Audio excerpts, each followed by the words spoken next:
Shalom, selamat pagi. Kami dari kelompok 2 akan mempresentasikan materi yang kami pelajari, dan sebelum itu saya akan memperkenalkan anggota kelompok kami. Yang pertama ada Stagira, yaitu saya sendiri.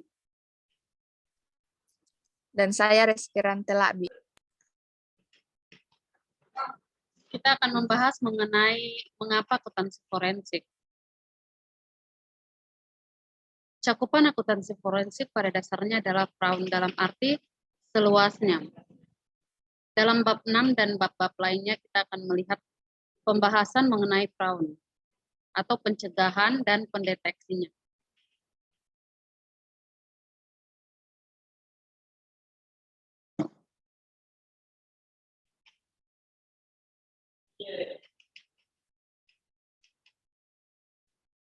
Aspect of fraud extend mengelompokkan fraud dalam 3 kelompok besar, yakni korupsi, penjarahan aset, laporan keuangan dengan sengaja dibuat menyesatkan.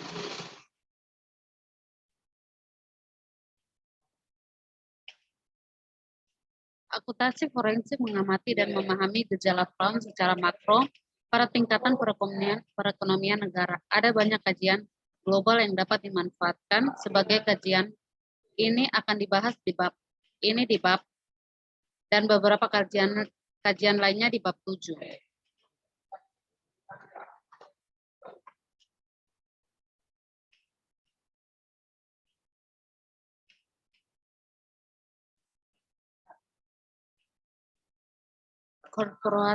Corporate governance. Meskipun utama mengenai fraud pada umumnya dan korupsi khususnya adalah pada kelemahan corporate governance atau kelemahan di sektor korporasi. Namun prinsip umumnya adalah kelemahan di sektor governance baik korupsi maupun pemerintahan.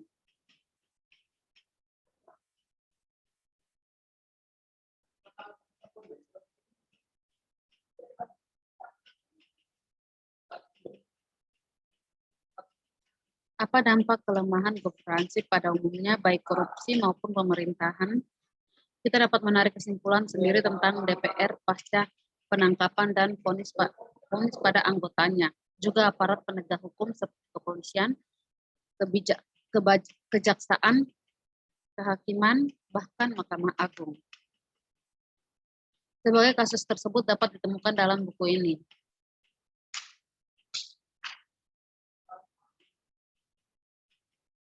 Ada dampak kelemahan governance di korporasi. Secara otoritis dapat dijelaskan bahwa perusahaan yang lemah governance-nya akan dihukum oleh pasar modal berupa lebih rendahnya harga saham.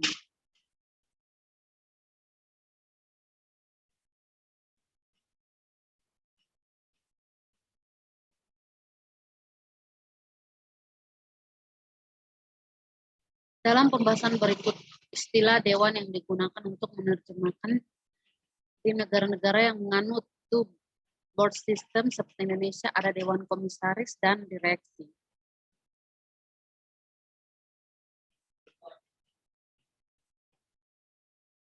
Di negara lain yang menganut on-board system hanya ada satu dewan yang anggotanya disebut Big Store atau Independent Director.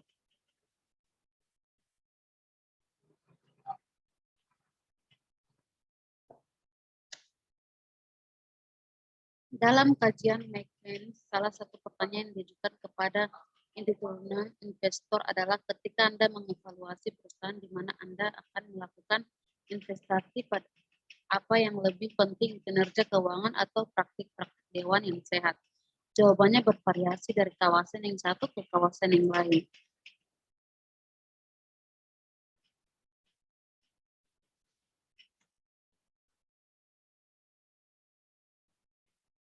Di sini kita bisa melihat bagan 2.1 teman-teman bisa melihat sendiri pada layar atau slide-nya. Berikutnya pertanyaan lain yang diajukan kepada institusi investasi adalah apakah Anda bersedia membayar lebih untuk saham-saham dari perusahaan yang melaksanakan praktik dewan yang sehat? Jawabannya juga bervariasi dari kawasan yang satu ke kawasan yang lain.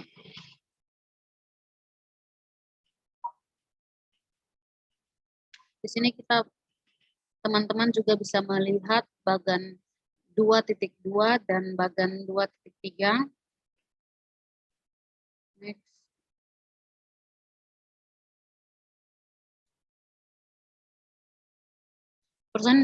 Perusahaan Indonesia tambahannya sebesar 25%. Jadi kalau saham suatu perusahaan di Bursa Efek Jakarta diperdagangkan dengan harga sebesar 1 juta, investor bersedia membayar premium Rp 250 atau harga per saham Rp 1.250.000.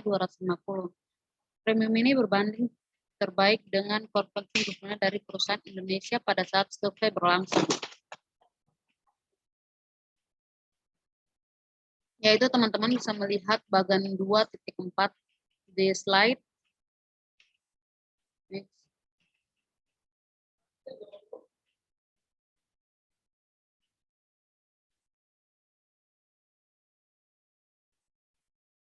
Bagan 2.7 mengidentifikasikan penyebab dari korporatif ekonomi yang lemah.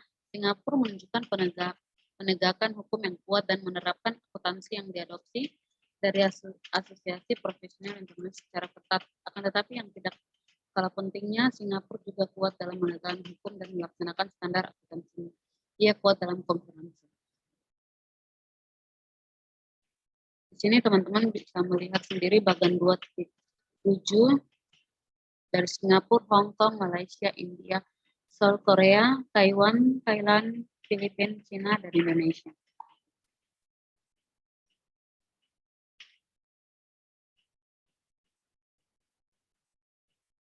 Corporation Representative Index. Indeks persepsi korupsi sangat dikenal di Indonesia dengan atau tanpa pemahaman yang benar. CPI adalah indeks mengenai persepsi korupsi di suatu negara.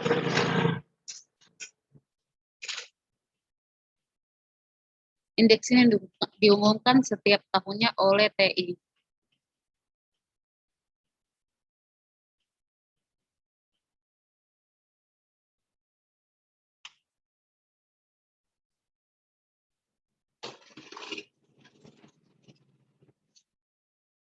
Global Property Barometer. Global Property Barometer atau GBC merupakan survei pendapat umum yang dilakukan sejak tahun 2003. Pada saat penulisan buku ini, hasil survei GCB yang bersedia adalah GCB pada tahun 2009. Survei sebelumnya adalah untuk tahun 2007, tidak ada survei untuk tahun 2008.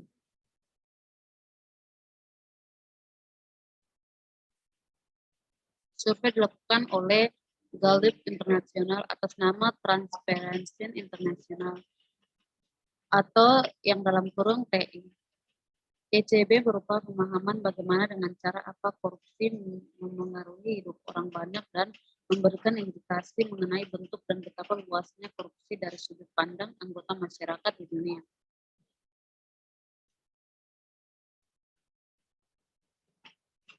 Slide selanjutnya akan dilanjutkan oleh rekan saya. Baik, terima kasih. Selanjutnya, korupsi dan iklim investasi, kajian PERS. Political dan Economic Risk Konsultansi, disingkat PERS, melakukan kajian untuk menilai risiko politik dan ekonomi suatu negara.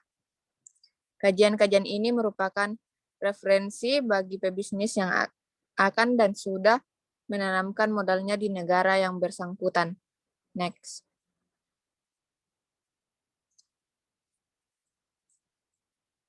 Salah satu kajian PERS menunjukkan tingkat korupsi menurut persepsi eksekutif asing di Asia di negara tertentu. Survei terakhir PERS menyajikan skor korupsi untuk 14 perekonomian Asia berdasarkan survei terhadap lebih dari 1.700 eksekutif. Next.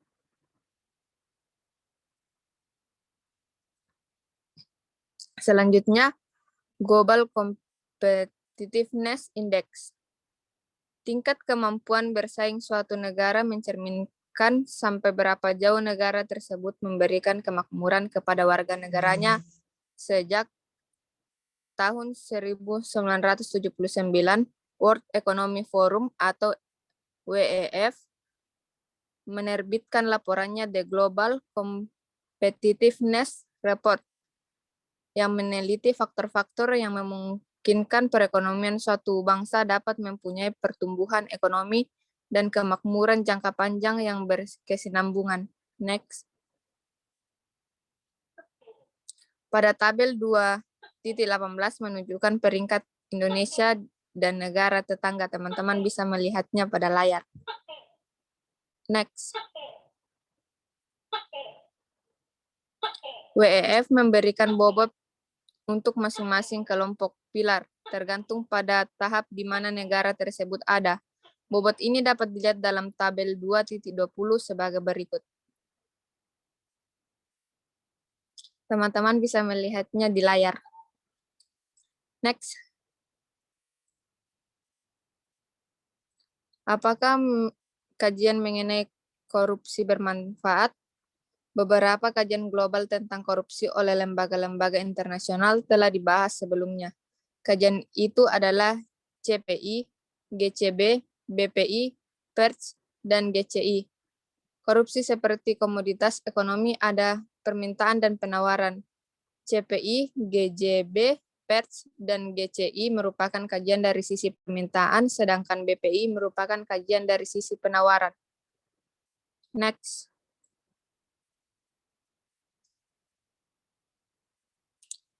Survei integritas oleh KPK.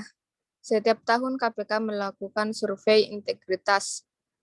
Survei terakhir dilakukan tahun 2008. Survei ini merupakan wewenang KPK dalam pelaksanaan tugas koordinasi dan supervisi atau Undang-Undang Nomor 30 Tahun 2002. KPK berwenang melakukan pengawasan, penelitian, atau penelahaan terhadap instansi yang melaksanakan pelayanan publik.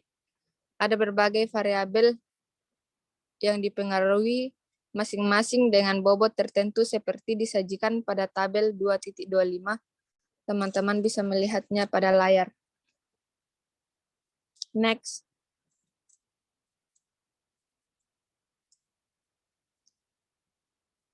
Tabel 2.26 menunjukkan peringkat dari ke-30 lembaga yang disurvei. Pemeringkatan ini juga menunjukkan skor masing-masing unsur yang dipergunakan. Next.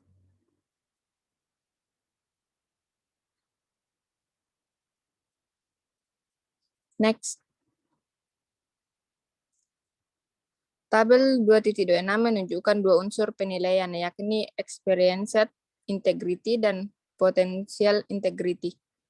Experienced integrity adalah integritas berdasarkan pengalaman responden yang diukur dengan indikator pengalaman korupsi atau experienced corruption, dan persepsi mengenai korupsi, perceived corruption. Dalam pengukuran ini experienced diberi bobot 0,748, sedangkan perceived corruption 0,252. Next. Badan Kepegawaian Negara dengan 4 unit layanan sampel merupakan satu-satunya instansi dengan skor potensial integrity lebih dari 7. 5 instansi di bawahnya memperoleh nilai potensial integrity yang tidak jauh berbeda. Departemen Perhubungan dengan 3 unit layanan sampel, Departemen Hukum dan HAM dengan 3 unit layanan sampel, Badan Pertahanan Nasional dengan 2 unit layanan sampel, dan Polri dengan 2 unit layanan sampel merupakan instansi dengan nilai skor potensial integrity terendah di bawah 5,00. Secara grafis, perbandingan antara instansi dengan skor potensial integrity tertinggi dan terendah dapat dilihat dalam bagan 2.13. Sekian dari presentasi kami, kurang lebihnya mohon dimaafkan. Terima kasih.